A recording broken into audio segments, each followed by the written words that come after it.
Hello and welcome to the Self-Made Secrets podcast. I'm so excited that we're finally launching this podcast. If you don't know me, my name is Emma Redfern. I am the founder of Studio Self-Made, the personal branding agency that helps ambitious individuals launch their careers without sacrificing their mental health. And I've been wanting to create this podcast for so long. Since starting my business journey 6 years ago, I've always struggled to connect with people that were also building their business from scratch. And now I want to share the stories behind the scenes of what it takes to actually build a business on your own or with a team, turning an idea into something real. Today, we're joined with the amazing Elizabeth Kershaw, who is the founder of Journee Girls Club. Elizabeth has been building Journee, her app first, and then the Journee Girls Club over the last year as part of her travels, as she's been traveling through Asia and connecting with amazing women along the way. And now she is ready to talk about her journey of building her mindset, working through challenges, and we discuss some incredible things in this podcast. What it really takes to build a business on your own and go after your goals and create a lifestyle that you love. I really hope you enjoy this episode, and it's the first of many where I'm going to be speaking to some incredible founders and freelancers all about what their journey has been to get to where they are in their career today.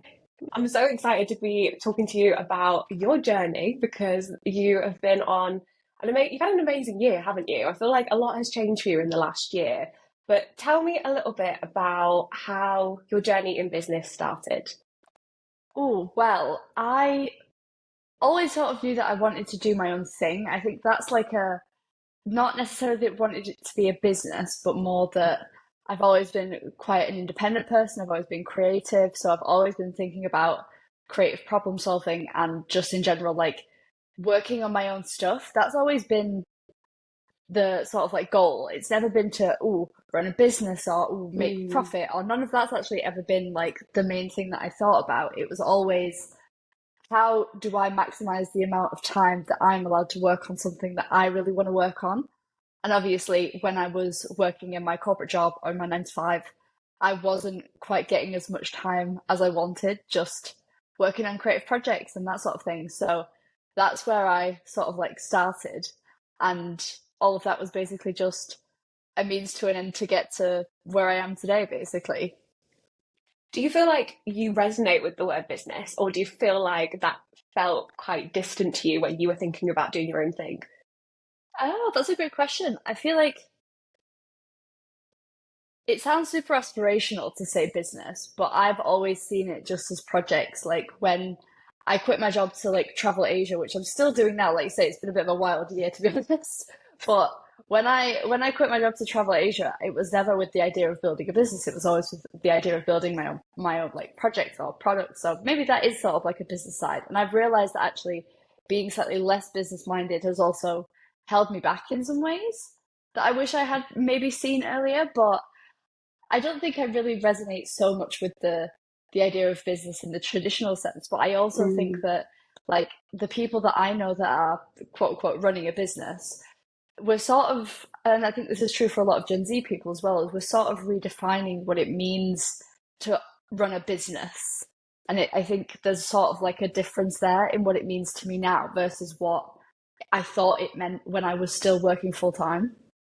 Yeah, I completely agree. And I think I was exactly the same. Like, I never set out to build a business, like a really big company with loads of employees. Like, that felt like something really far away from what I wanted to do. But actually, just going, I've got an interest in this area. I want to create this thing.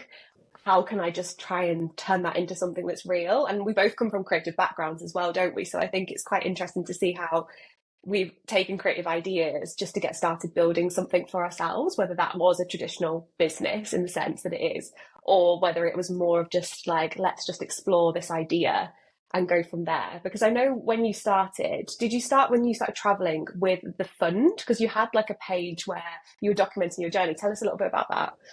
Oh God, yeah. I mean, that definitely needs updating before this podcast episode goes out. And thanks to that, you've put a bit of a fire at my behind. Um, so yeah, the first ever project that me and my partner worked on together, because I'm a designer and he's a developer.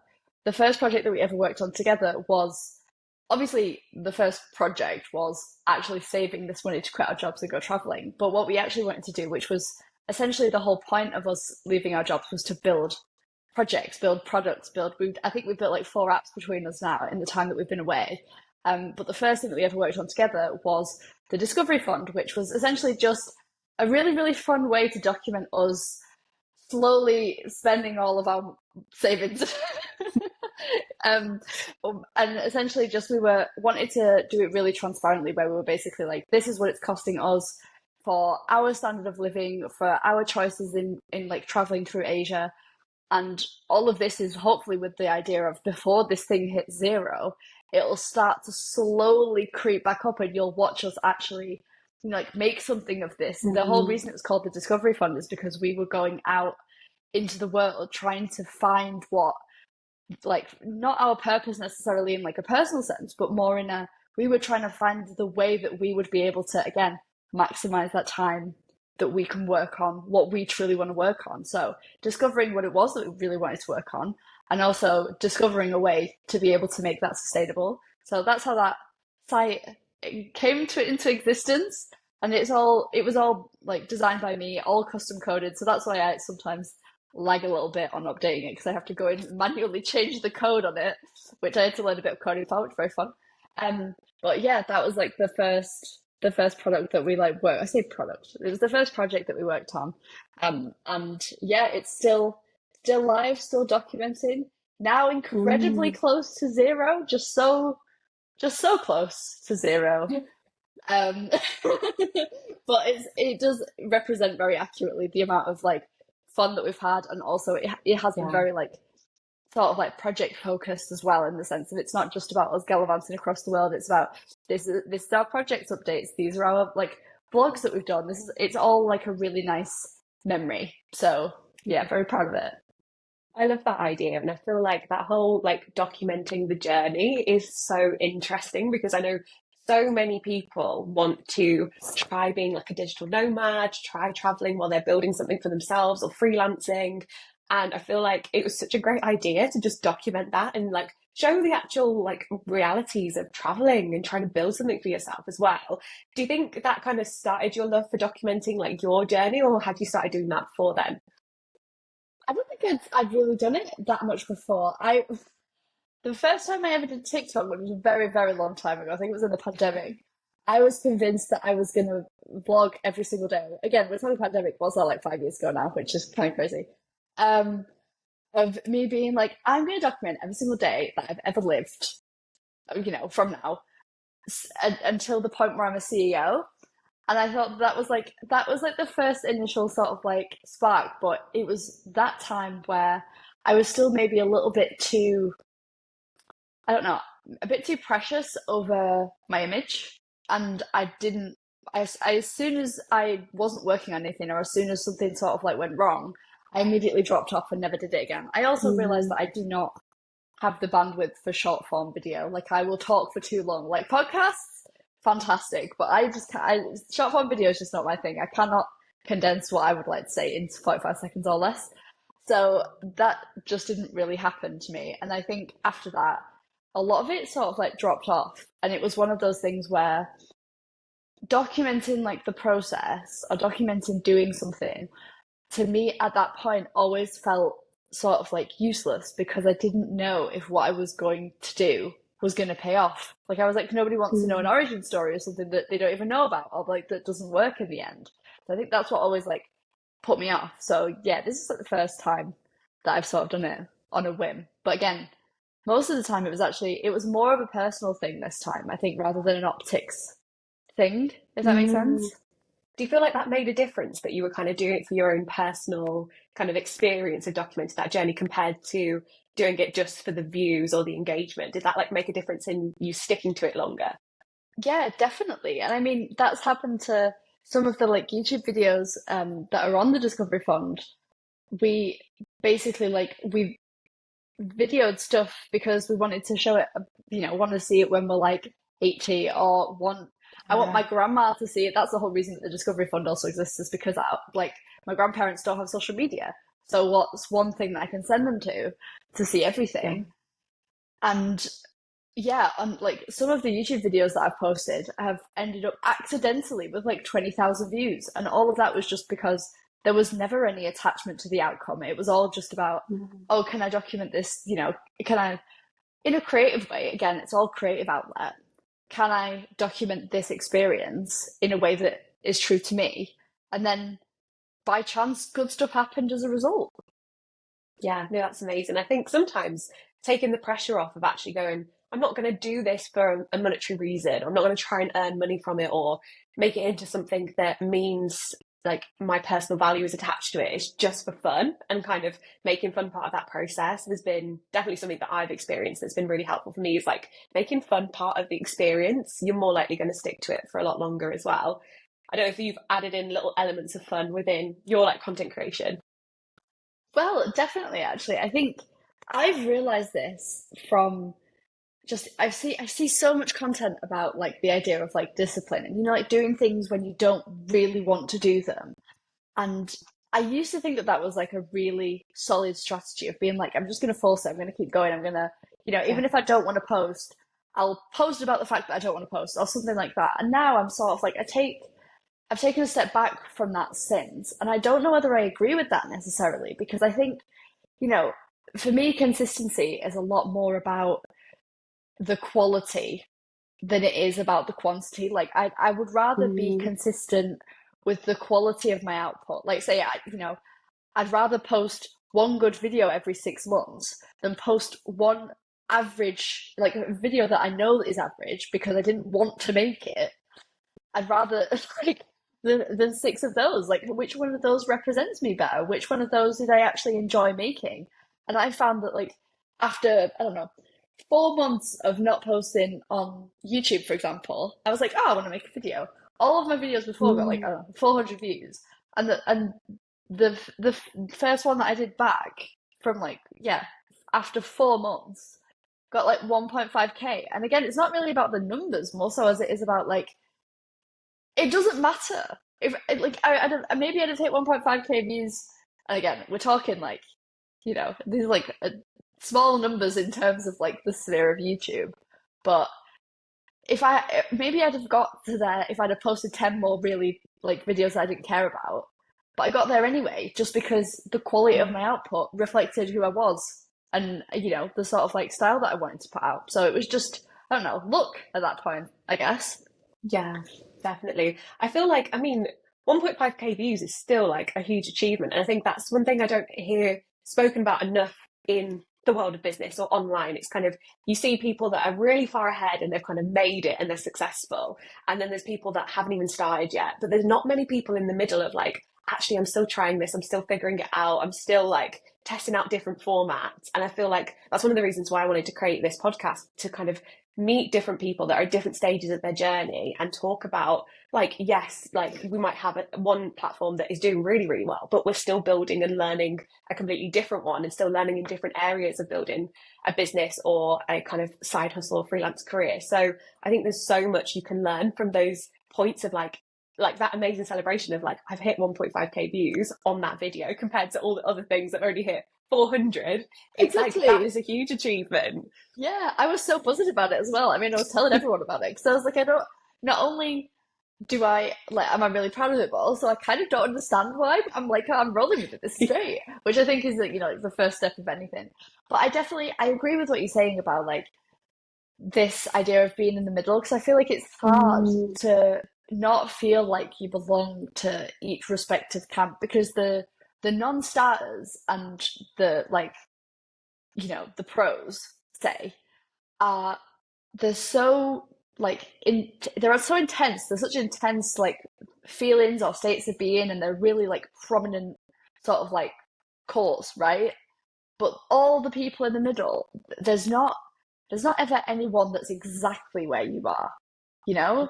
And I think that there's a sort of like disconnect there where you're a bit like, oh, you know, I meet people that are, maybe a little bit ahead of me, and then maybe, there's sort of like feelings of jealousy, or then you like, meet people that are a little bit behind you, and it's sort of like you don't feel like you're learning that much from them. And I think it's just like all that in between can be quite a lonely place. And then yeah. the other thing that I wanted to say actually was that I think it's actually also really fun, a fun exercise for me to do is to think about because I remember when my first, video got like 100 views, or like when I hit my first 1K on something, or when I made my first 50 quid, I was like, oh my God, this is amazing. I was so proud of it. And in that moment, I actually thought, I should really intentionally enjoy this, because one day this thing that means something so big to me will just be like peanuts. Like it'll just be nothing. It'll be Mm. like this thing that's now like this massive win will actually at some point be a flop for me. And I know that that point will eventually come. So I need to enjoy like every, like little milestone as well. Yeah, absolutely. Like, it's one of the things that I really try and practice is like celebrating the little wins, because like it's so easy when you are trying to build something to get so lost in like the big goals and be like, I've not achieved that yet, so I'll be happy when I get to this point or this milestone or this number.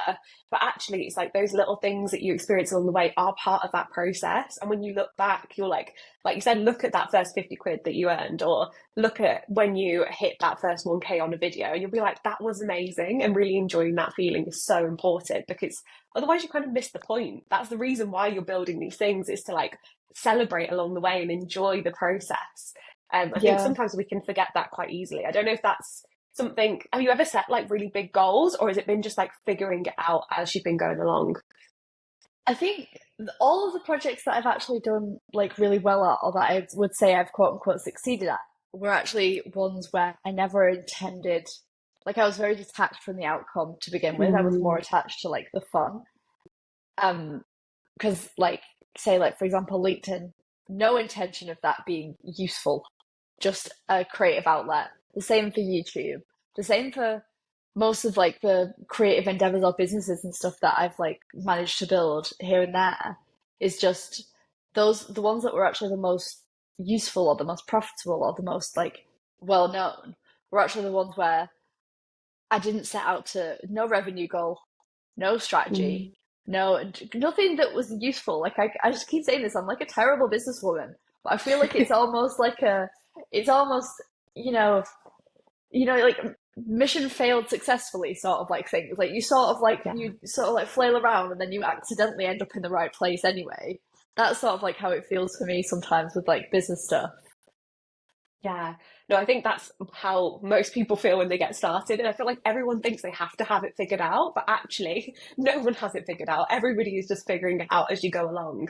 And you're learning something from like every experience. And like you said, even if it fails on paper, it's kind of learning from that experience and just going, okay, what can I use for the next thing? Or what did I learn from that? How can I use that in the future? So I think there's so much you can learn just from taking action, but a lot of people get stuck before they actually take that leap and actually get started. Did you feel any like friction around when you left your job to kind of go traveling and start to build that your first iteration of your business? Like, did you feel any friction around that, or were you just like really excited to get started on it? Um, I feel like for legal reasons, I should say that I was really sad to leave. But I think I'd been counting down the days. I think I've basically been counting down the days since I started that job, because I knew that there was something Mm, stirring, that I knew that I was sort of like destined for bigger and better things, and for my own personal experience. So I was very ready to leave. It was still a bit scary. I think, obviously packing up all of your belongings and moving out of your apartment, and leaving everything behind. And I've not seen any of my family for like over a year, and all of those things are very like, they're very scary to do, but also they are very, very possible and very doable. And I think that mm, I sort of sat on either side of that fence thinking like, oh, this is really easy, or oh, this is really hard. But actually, it's within the realm for anyone that wants to be a digital nomad. It is definitely within the realm of possibility to do that. Like, yeah, moving out of your apartment is hard, but if you've got at least one person to help you get your stuff out of storage or put it in storage or whatever, like, there's always a way somewhere. yeah.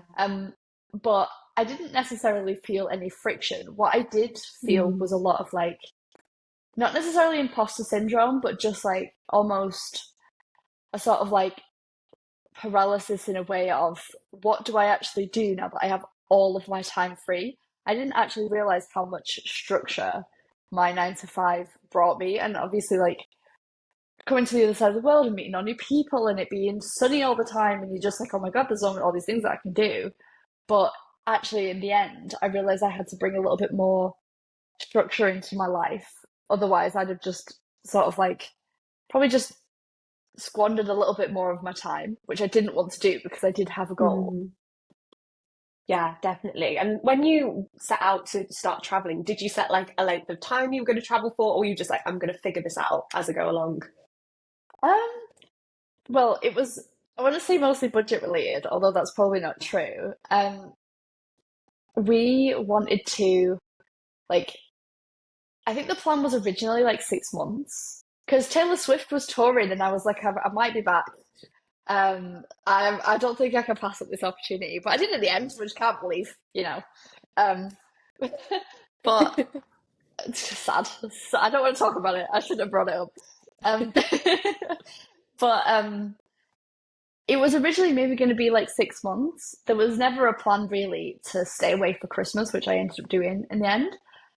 Yeah. But I think it was mostly just we were going to see. I think that was like I think I sort of adopted this mindset of I'm not bored yet or not ready to leave Mm. yet. And therefore, I think that's a big indication that there's still more to be found, there's still more to be explored. I think like my creativity's been really heightened over here, which I think is like a really interesting sort of like just like a tidbit. But then again, I don't know if that's true or maybe I'm just I've found more of what I want to work on and therefore I feel more energy for it. But I think yeah, long-term goals, I don't know. I struggle a little bit with that. Is there anything you wish you knew before you started traveling? Like if you could go back, anything you'd tell yourself before you left? Ooh, great question. I don't know if this might be getting a bit too deep, but I realized that whatever problems you have, like whatever it is emotionally that you're not dealing with, whatever sort of like bad habits that you have or bad coping mechanisms, like all of those things, I really thought I was going to be a new woman in on this other side of the world. I was like, the problem is my job, the problem is my like lack of time, the problem is the weather. And once all of those things are fixed, then it's all gonna be great and I'm gonna be a new woman. And actually all of those sort of like, little things and problems and little like mindset sort of like just like little niggles that you have in the back of your mind, all of those came back like tenfold. Like I was distracted for the first 2 weeks, and then after that, everything was so much worse Mm. because now I wasn't even in my own environment that allowed me the comfort to be able to sort of like forget or deal with some of these things. Like now I was in a totally new environment with like new people that I didn't know. My nervous system was like, I was on the back of a motorbike for the first time in my life. That was like terrifying to the nth degree. And it was just like all of those things were like heightening me so much that actually I think it had a sort of worse toll on my mental health than I had like Mm. initially like anticipated. And that was a big knock because I thought all of these things around me are so perfect.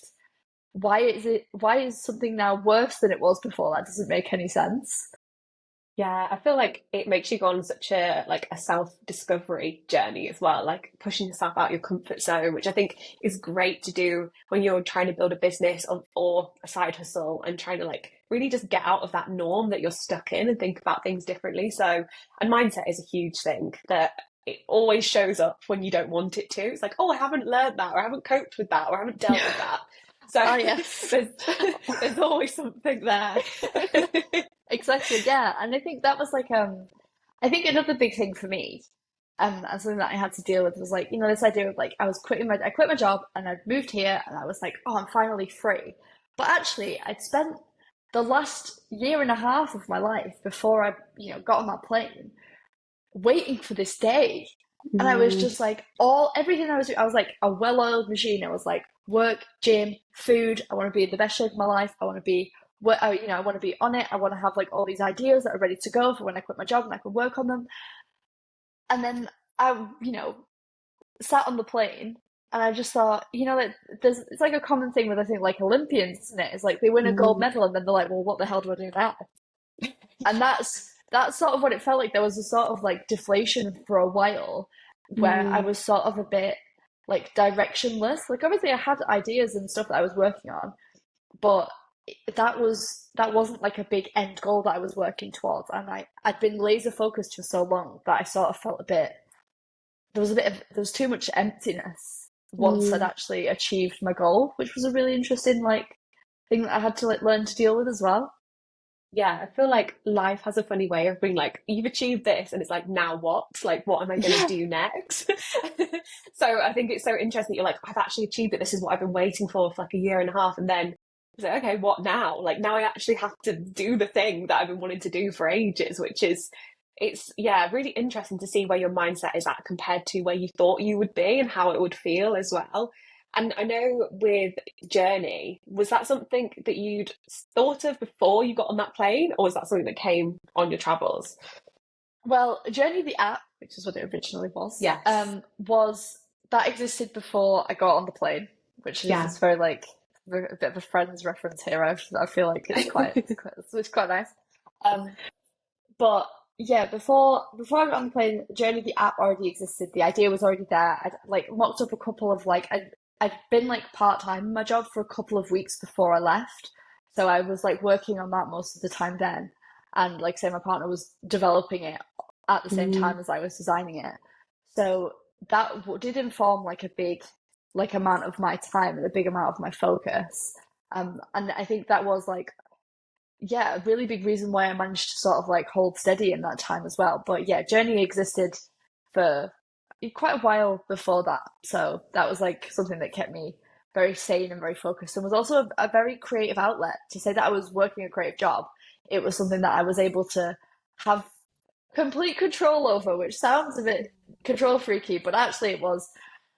I'd sit in front of my computer and I was at a creative job normally, and I didn't listen to feedback or anything. I was just like, this is what I want to do, so I'm going to do it. And that was actually like the catharsis that I needed in that yeah. in that moment.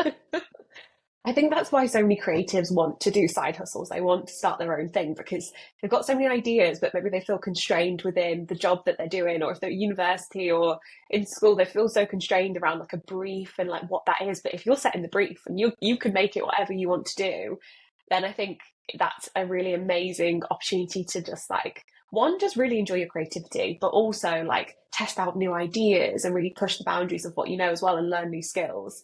And I'm really interested to know what sparked the idea for Journey originally, because was it a planning app? Like the idea was it was going to be a journal.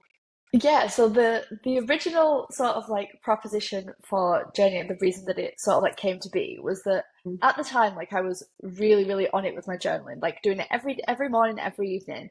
And I've always been such a big, I say personal development girly, really into like just a lot of reflection, a lot of like self-analysis and self-awareness, all of that sort of stuff. Like I loved that. And I was doing so much journaling that at a point I felt like I'd sort of self-developed enough. I was like, oh, Yeah. I don't really have very much left to say. And I bought a couple of like prompted journals, but sometimes I'd read them and they would either like the questions wouldn't resonate, or they would resonate, but I'd only have like this much space before the next question, and I'd get like really irritated.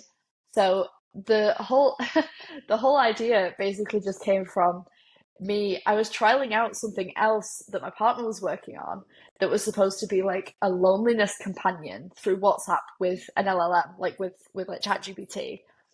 And I started like telling it stuff about that I would normally write in my journal, and it sort of like spoke to me, but then asked me questions back, and I was like, "Ooh, what if?"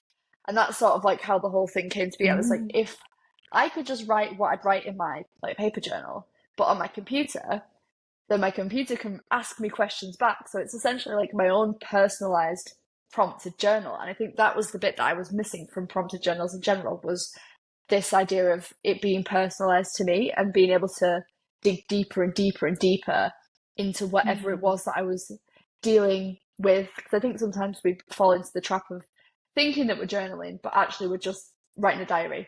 Or actually things are staying very surface level, which is great, obviously, as an outlet.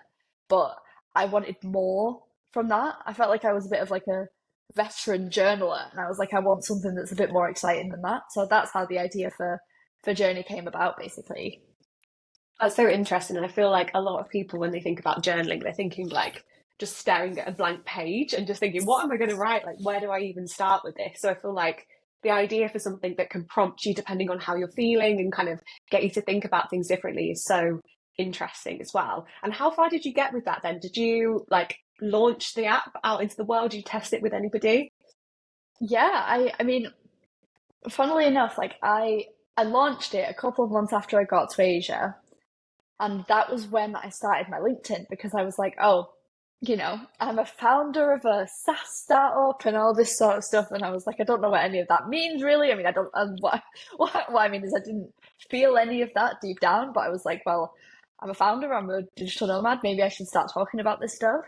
And obviously, lots of opinions on mindset, lots of opinions on entrepreneurship, lots of opinions on all these things. So sign me up. I've got stuff to say. So at that point, I was just like, oh, well, I should probably start talking about this. And I sort of like wanted to like see what people's reactions were on LinkedIn first. I sent it to a couple of people. I launched it within like my community of people that I knew.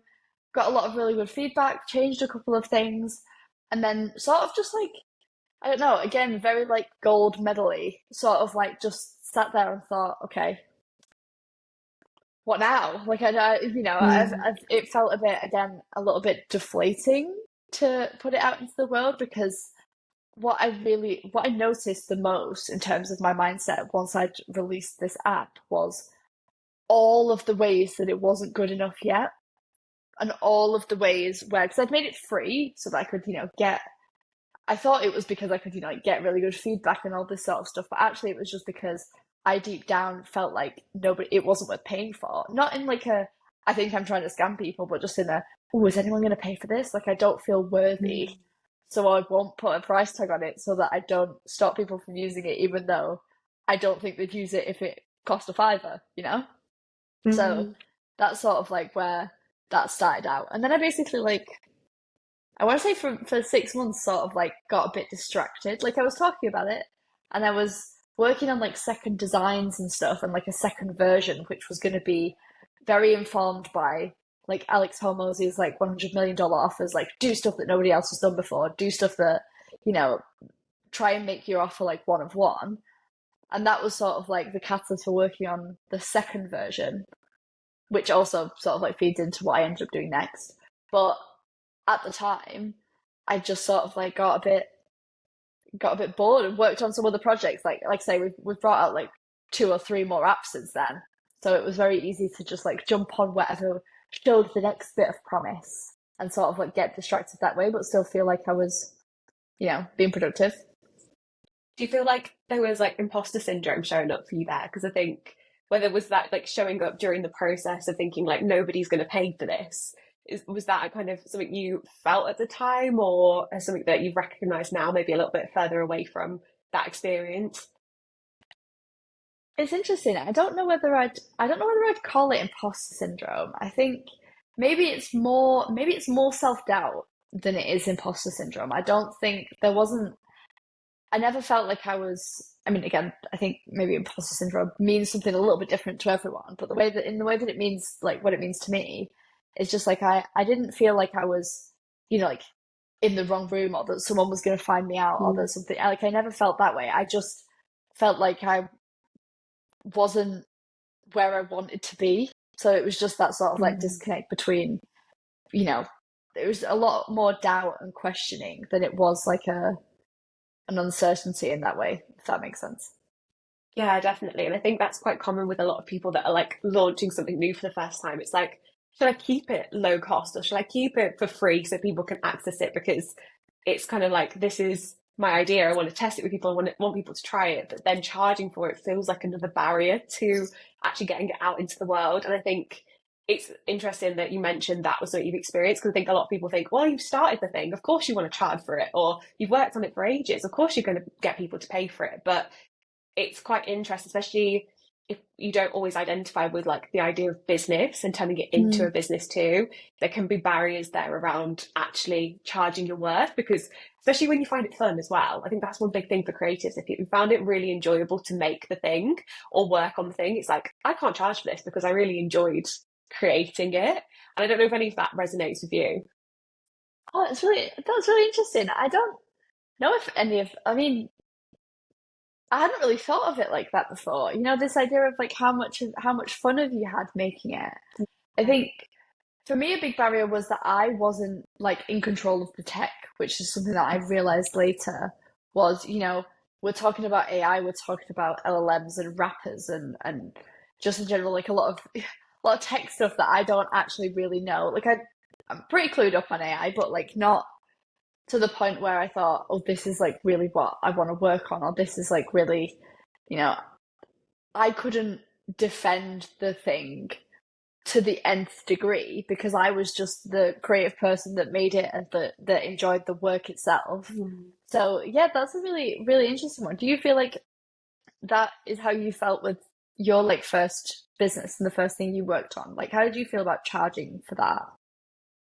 Yeah, it's really interesting. I think definitely. So with the Calming Club, so the first business that I created 6 years ago now, that one was very much like I designed a product for me. So I wanted it to help me. So I was just thinking about how I could keep the cost low to help other people access the products to help them with their mental health as well. So there was definitely an element of like, should I be making money off this? Like if I'm trying to help people and this is like a slight side tangent to that question, but around kind of whether you should be doing things that help people like social impact work for charity or set up as a charity, or whether you should be doing it as a business. I think there is a lot of value in building things that help people, but turning it into a business so that you can reinvest the money into new products, new ideas, and helping you grow. So I think back then I was kind of on the fence of like, do I turn this into something that's really charitable? So I see a lot of people that create products for mental health reasons that always have like a donation to charity embedded in their prices as well, and feeling the need to kind of give back to those causes, which I think is really interesting. But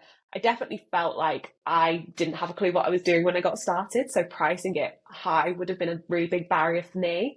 And then I also did a lot of freelance work and design work as well, and I definitely had to work on my mindset around charging for that. I think partly because I found it fun and enjoyable and easy. I felt like, how can I be charging like a high hourly rate if I find this quite easy to do?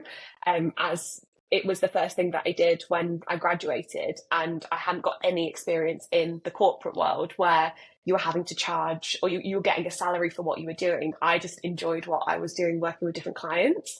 So I think that is really interesting to think about in terms of the mindset around charging your worth for creative skills or when you're building your business. And I know that from a lot of the clients that I work with, that is a really big barrier for a lot of people as well around how much to charge, what should you be charging. And I know you do some design projects on the side as well, don't you? And I don't know, has that showed up for you in that, or how have you found pricing your work? Oh, great question. I think for me, I have sort of got to a point now where I've decided that I want to work on my current business, and therefore I've sort of like taken my designer hat off a little bit. Mm. But for that reason, I've also managed to sort of get into a sort of different mindset with design stuff, which is that if someone came along for the right price, or to say like if what I could do for them were they knew that their return on investment would be high because, you know, it's actually not about like your worth as a person necessarily. It's about your worth in comparison to whatever company comes your way. If a company is making thousands and thousands of pounds, like hundreds of thousands of pounds, then it's not about what's your worth. My worth is, I don't know, £100 an hour, say, for Yeah. argument's sake. But it's actually for them, say I work for 10 hours. I was never good at maths, but I think that's £1,000. Like, but like, if they were like, we want you to do 10 hours worth of work, I'd be like, right, okay, well, it's 100, yeah, £100 an hour, £100 an hour for 10 hours. But actually, the 10 hours of work that I do for them actually reward them later down the line with hundreds of thousands of pounds. So it's actually not what am I worth? It's actually what am I worth to you? What is the problem that you need solving? That is like I think the key to any good business, which is why I think I resonate so much with what you just said about, like helping people, is that's like the entire point of a business is to help people with a problem that they have in a way that Yeah. is making their life better. And if you're selling something that makes people's life better, then you've got a business. It doesn't necessarily have to be, yeah, like say like a charity or anything like that. And also charities are businesses to a certain degree. I'll Yeah, just, yeah. because I used to do a lot of design work for charities and I used to think that I had to charge them low rates because like I think I put a proposal together once for a charity that was like I didn't check them on Company's House first, which I regretted, and I now do every single time.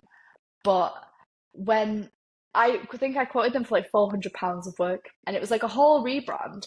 And then I checked Company's House, and I was like, "Oh my God, what have I done?" Because they were doing like millions in either like it's not turnover, but like charity things. I'm not completely clued up on it, but basically they had a lot of money to spend on this, and they had a big budget, but they've just not told me because I was like slightly post Mm, grad, and in the end, I managed to sort of like renegotiate and upsell them a little bit and did that project for like 5 grand. It was like the biggest design project that I'd done that so far. But it was because I checked Company's House, otherwise I'd have never known.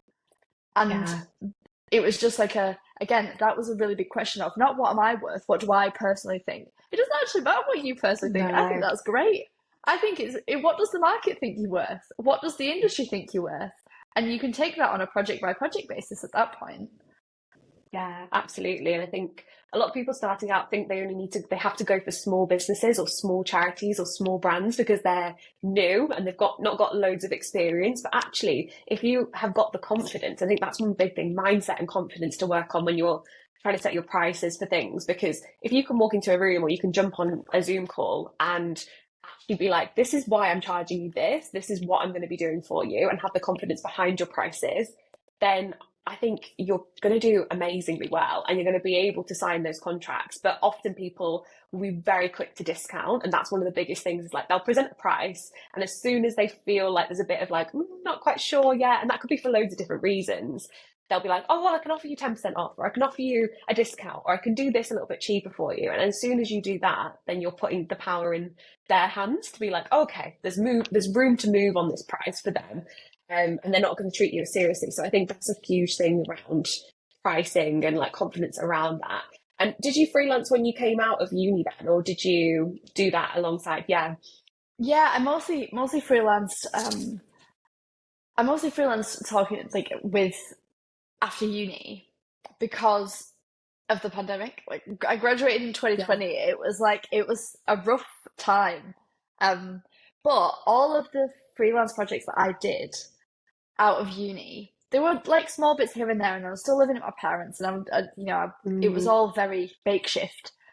But it had actually all of the work that I did came from all of the sort of networking events and little design events and all the things that I've done because I was like super type A.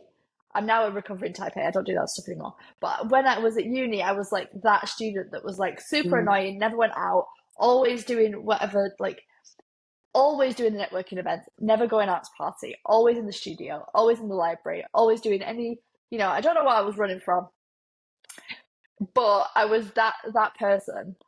And I definitely sort of like at times I questioned whether I was doing the right thing. But then yeah, when I sort of came out of uni, all of the people that I'd met and just briefly talked to and just, I'd given my details to or handed a portfolio or a business card. I had like little business cards made that were like they were what do you call it, accordion fold. So you could fold them yeah, out and they had all the different pictures of my projects on the inside and you could just put it back together. And all of those little things that I'd done resulted in just one or two people reaching out and then I'd work for them and they'd put me on to, they'd recommend me to someone and I'd get an email being like, so and so mentioned your name. And it just sort of like went from there. So I think I was freelance for the first year, maybe, maybe a year and a half actually, out of, I think my first job I got at the end of 2021. So it was about a year and a half, I think, that I was like officially, I say like freelance. In my mind, I was unemployed, getting like jobs here and there. So I didn't really take it that seriously. But I was actually freelancing. Yeah, no, that's so interesting. We have a very similar story with that because I definitely kind of fell into freelancing straight out of uni from just contacts that I made while I was there. So building up the Calming Club, I started posting online, a little bit on LinkedIn, mainly at Instagram, kind of putting in for different competitions and got discovered by different clients that wanted me to do what I'd done for the Calming Club. So building a brand, doing the marketing for them as well. So that was super interesting, something that I never expected. But I think there's so much value in, if you're a student or you're recently graduated, like reaching out to that network or just trying to go to different events like you did, just to build up those connections. And I think now there's so much like opportunity on places like LinkedIn and building up your personal brand on there, but there is so much value in doing it in real life as well and going out into networking events. I mean, we were lucky, I suppose, well, unlucky in terms of the pandemic, and I suppose a lot of things closed down in person. So did you do that just before we went into lockdown? So that's what you did throughout your time at uni? Yeah, basically, I think I think people have varying opinions on design degrees. I definitely needed mine because I went to uni with I had no graphic design, I think like A levels or any of that sort of stuff. Didn't go to a design college. I went to a normal school and did lots of A levels in like geography and history and all this sort of stuff that I didn't care about, which is probably a reason why I went absolutely ham once I got to uni. I was like, Mm. I'm finally doing what I want to do. So I want to prove that I'm actually not just bad at school. I'm actually also, I'm actually good at something. But, I hear so much about like design degrees are either dead or they're really useful. Mine was really useful to me. But I think the most important thing that I actually learned at uni was the skill and the art of networking. And that was always like what they drilled into us. I mean, I loved my degree. I thought my degree was great, but all of our tutors were always like, we've organized this networking event, we've got these mentors coming in, we've got this, we've got this, we've got this. And all they ever wanted, and at literally one of our third year projects, I think like one of the final projects was list all the places that you've been to networking events and reflect on them, or like, talk about them and what you learned and who you met and all this sort of stuff. So the amount of networking that I did, I think second and third year, it was almost like a competition between everyone. Yeah. Like, how many numbers can you get? How many people can you add on LinkedIn? It wasn't so much LinkedIn, but it was mostly like, how many people's email address can you get to just send them a portfolio or to ask them for a coffee or, whatever it is that you're supposed to like, that's sort of like out of fashion Mm. nowadays. Um, all of that stuff is actually what really helped me get into the right, places and Mm. get invited. I mean, I'll go as far as to say butterfly effect wise, my networking skills is the reason I'm in Asia. But that's a story for another day. Oh, I'm interested. No, tell me why. How has it worked out that way? Okay, so again, so brief, because it crosses over between professional and personal, so I'll keep it really brief. But essentially, I ended up I networked so close to the sun that I got an invitation by chance to go to a co-working space, and this was before the pandemic. To go to a co-working space and give them like a little bit of like a critique on their like logo, on their name. I went and viewed the building, and then it all shut down, and I had to go back from the UK in Salford, which is where I was studying, back to Germany, which is where I'm originally from. Stayed there for like what, a year and a bit, and then I was like consigned to staying in Germany then. I was like, that's, I'll get a design job here or whatever. And then randomly I got a message from the woman that was running that co-working space. This is like a year later, something like that, a bit longer. And she was like, you can have a founding membership for free for 3 months if you come and hang out. And it's, it's in Manchester, it's in central Manchester. Like, we'd love for you to come and hang out. And this is like just after lockdown had sort of been lifted. And so I went. I was just like, oh, well, it'll be a good opportunity to network and it'll be a good opportunity to meet people. And then turns out there was lots of people there that I'd like idolized for a really long time. Like, there was Mm. people working there that I'd seen at like design talks at some point that I literally thought were famous, and it was just a guy, but I was obsessed with him.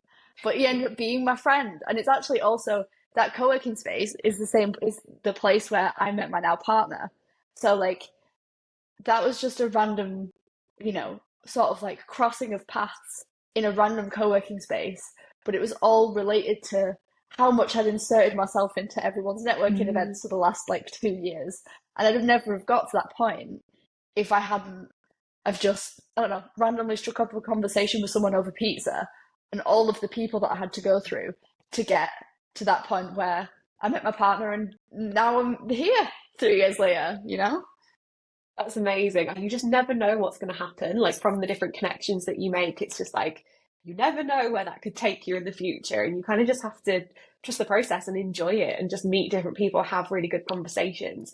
I really wish my university had encouraged more networking because they definitely didn't. I think my course was very much that you create the work and then the people come to you, and that's just not the way that it works. So I think it's really good that they encourage you to network, and I wish I'd started doing that sooner because it's definitely something I've done more of in the last few years and got so many different connections, opportunities, things that probably haven't even happened yet that will happen in the future, to come from just going and putting yourself out there in person.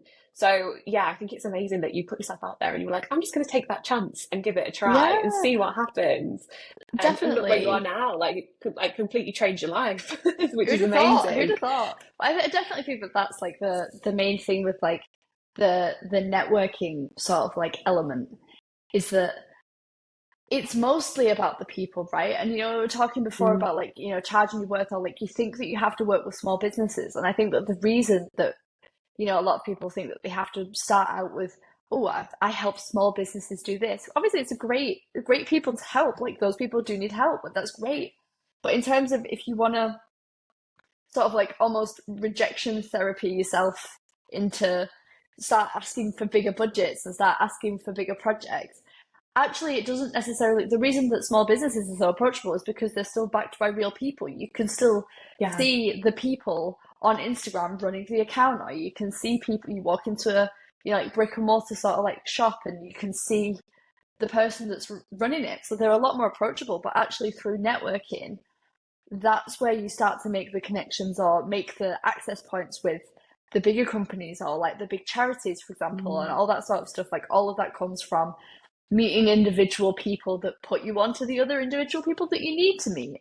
And that's sort of like, I can feel what bridges that gap between feeling like you're charging very little or feeling like you're charging accessible prices for small businesses, but accessing those big businesses actually does mostly come from networking. It doesn't come from yeah. like you just like banging on the door outside, because it's a totally different, they operate in a totally different way. Yeah, absolutely. And I think that's a big mistake a lot of people make. And I definitely thought this when I started out. It's like big corporations are just big businesses. Like that you can't get in. You can't like how do you get into kind of speaking to the right people? But you often have to think there's still people at the end of the day that you're going to be speaking to that are going to be making the decisions on whether they work with you or not. So you talking to them, meeting them, connecting with them online, offline is a great way to start that conversation. And they might not be the right person, but they can connect you with the people that would have the budgets to work with you. So I think it's always thinking about them, and definitely from building my own personal brand, that's something that I've seen a lot more and realized a lot more, which is like you're just still speaking to people. Even if you're selling B2B, you're still speaking to people because those people work in those businesses that you want to work with. So I think it's so interesting to see that mindset shift, but especially when you're younger or you're at uni, you kind of see these big brands or these big corporations as huge things that you can't get into, when actually you've just got to start speaking to the right people, get them into the right rooms, and then you'll be able to actually break into those places and actually speak to them about working with them on design projects or starting your business. They could become a mentor as well. That's one thing that I think can be really good. And I don't know whether you've had anybody along your journey that's been a mentor or a coach that's helped you along the way. Um, I'd say the first person that sticks in my mind is my one of our tutors. She was actually more like a, she's actually called Emma. Love that. Big love to all the Emmas out there. She was my first Emma that I was ever friends with. But she was like, I think one of the like sort of more practical sort of like, I don't want to call her a standing teacher, but that's because that's not what she was. But she was like a, I can't Mm, remember what they called now, but like a, she was sort of like a an extra sort of like dipped in sort of extra hand sort of person. But she, I remember specifically, she created in like our studio, it was very open plan. She had her own little corner. She taught us how to use the risograph machine, which is very popular for all the graphic design newbies. And I mean, old and new graphic designers alike love the Rizzo machine. Um, but that was like my core memory of like meeting her, and all of her like she had like a couple of, I don't say favorites. You're not allowed to say that as a teacher, but like there was a core group of us throughout like all of the years. Like there was a girl in the year below me and a girl in the year above me when I was in second year. And she sort of just had this like corner of the studio that was for people who were working, like were working hard, that were like grinding, that wanted like to do the best work that they could. And it was almost like a tiny little community in the corner of the studio that she was running and she was heading, and she was working on some of her own projects and her own sort of like clients, but then obviously working on like teaching and introducing like different strategies and skills. And she always went on about everyone doing the taxes and contracts and stuff, which was very helpful because we didn't get any of that education either. Mm. But she was like, I think the first person where I was like, I remember specifically in second year when I was like, I've got this idea for something that I want to make. I just can't quite, like, I can put it into words. I've got a bit of a sketch and all this. But all of my other tutors were like, don't do that. It's way too complicated. And Mm. I was like, but I really want to. Like, I want to make this. And she was like, don't worry, love, we'll make. She was Geordie as well, so it sounded great. But she was like, don't worry, we'll do this. Like, we're going to make it happen. And I think that's the first sort of like incarnation of why I imagine like a proper like mentor to be, because it was always like, this is my idea. And she was always like, right, I'm here. This is how we're going to make it happen. This is the stages. Let's map out the process. And I literally never forget that moment because it felt like she was the only person that believed that I could do it and that it Mm. was possible, and not just, oh, well, don't do it because it's not profitable or because it'll take too much of your time, or that sort of stuff. So Yeah. she's the first person I can think of. I love that. And I think it is so important to find people, even if you don't do it intentionally, that support you on your journey as well. And I think having people in your corner, in your network, like I definitely used to think that I had to do it all on my own. Like I need to be, if I've created this, I need to have done it on my own for it to be successful because it needs to have been like my ideas and I need to like work really hard on it. But actually, finding people that can support you on that journey and mentor you or guide you on like those next steps is so important. And it's amazing because you could have easily just gone, okay, I'll just put that idea down. If nobody believed in you and you couldn't visualize it or see how you're going to turn it into something real, you could have just thought, okay, well, maybe I'll have to do something else. But I think the fact that you had that support is amazing. And it obviously helped you now as well. And I wonder if it had an impact on your mindset around tackling challenges as well. I think it's a really interesting one because I think most of the time I've not really had that problem. It was mostly when, so many people I say people, like tutors that were more interested in the fact whether they could grade this thing or not, really, is like the most, that's their main concern, is like, is this going to be easy for me to grade or am I going to get confused? Um, but if, most of the time, I think as creatives, I think we actually do have like an innate power that I think most, like as business owners or as like people that put things out into the world, I think we have such a unique advantage because we can make the things in our head real. Yeah. Like I don't even know where I'd be as a as an entrepreneur, as a business owner, if I had to try and describe all of my ideas to someone else to make them real. Whereas like if I, for a podcast or for a book or for anything, I could just like put a mock up together, and all of a sudden Mm. people are looking at the same thing I'm looking at. And I think that that's been like a really big, like, there's been a big like sort of confidence in that. In terms of mindset, I think that being a creative has actually boosted it rather than sort of like hindered it in a way.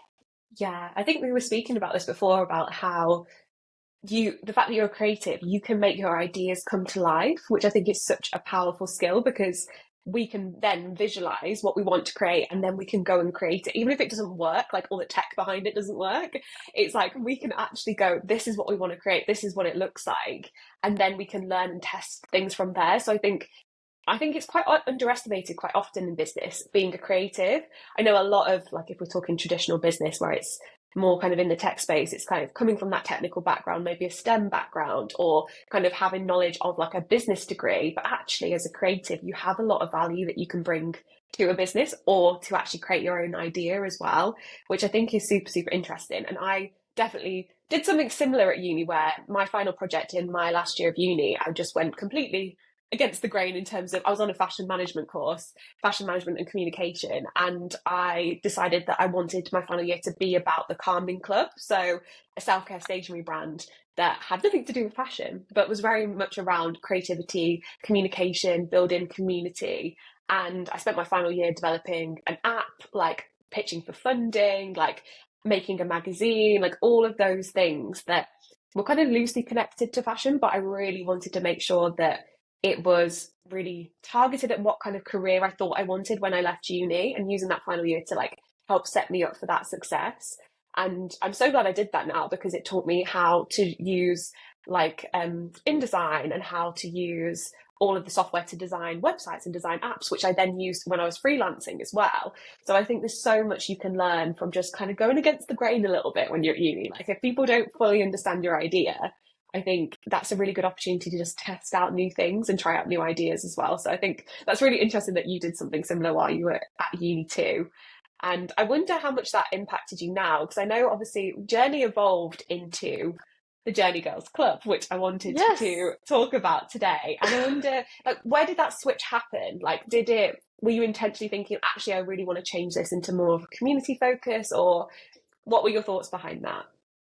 So the official law on Journee Girls Club is Yeah. obviously the reason that I kept the name is because the whole sort of like mission of Journey as like an umbrella theme is to help people become their best self to achieve their goals. Like all of that Mm-hmm. has always been front of mind with that, and that's why I've sort of carried it over.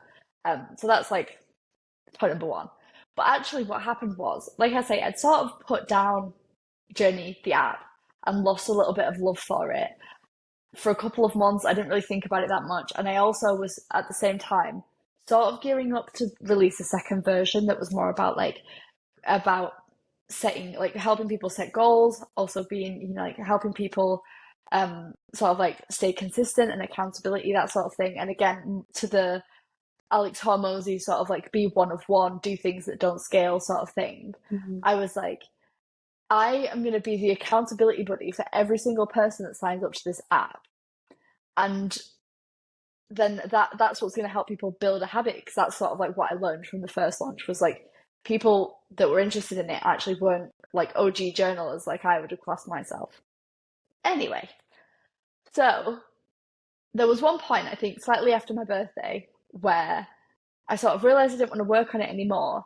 But then someone asked me, was like, have you actually like have you checked how many people have been on Journey recently? And I was like, I haven't checked in like 3 months. So I go on like the back end thing that just tells me like how many people have opened a journal. And it was like, I don't know, it was like 40 people that day. And I was like, what the hell is going on? Wow. So it really like lit this fire under me. But also at the Mm. same time, I was like, I don't really resonate with the tech sort of thing. I feel a bit out of control with it. Like I have to wait for my partner to finish working on what he's working on so that we can work on this again. So there's always like a different pecking order. So I was like, okay, what am I going to do? How am I going to, make this more within my control? How am I going to make it bigger and better? And how am I going to make it one of one? So this whole accountability thing, I thought everyone that goes into the app also gets added to like a Discord channel. And in the Discord channel, we do giveaways and we do expert talks and I can throw a Starbucks gift card in there every so often. That was very like Stephen Bartlett inspired. I used to be in this Telegram group. So I'm like, oh, I want to do that sort of stuff for all the people. And then at the same time, this was like, a couple of months into my LinkedIn. I think my LinkedIn was like just taking off sort of thing. Like it felt like I'd been shouting into the void for about 6 months. Yeah. And now all of a sudden things were sort of like starting to move and starting to grow. And that was the sort of like around the sort of time where we met and where I was meeting like Yeah. a lot of girls that were also working on their own businesses, which I was not clued up. I was not in that space at all. It felt like I was very much on my own at the time. But I started meeting more and more of those sorts of people. And that's when I sort of had this epiphany of like, actually, I actually don't really care about the tech stuff. Like the tech stuff is really not lighting me up and it doesn't feel aligned. But this community thing that keeps like popping up. Like I obviously want to do it for the app, but if the app's gone, what is left? And then I also, started thinking, all I've wanted my entire life is to just be like, have a group of friends where I'm like, guys, do you want to do some breathwork on the weekend? And everyone's like, yeah, sounds good, you know? So I was like, what? I'm meeting all these girls individually, and I'm getting so much like we're talking about business. I was co-working with a girl from Australia randomly. We met on LinkedIn, and then every week we'd co-work for 2 hours. I didn't even like I barely knew her. She's one of my very close friends now, but I'm like I didn't even know who she was. And all of that sort of like came to a head when I was like, actually, all these girls deserve to meet each other and Mm. benefit in the same way from each other that I've benefited from them all individually. And that's sort of like how it was born. So I think it was like November last year, November 2024. I sort of had this like epiphany. Just sort of like put feelers out to a couple of the girls that I was like that I'd met, being like, hey, what would you think of this? And they were all like, oh my god, yes, sign me up.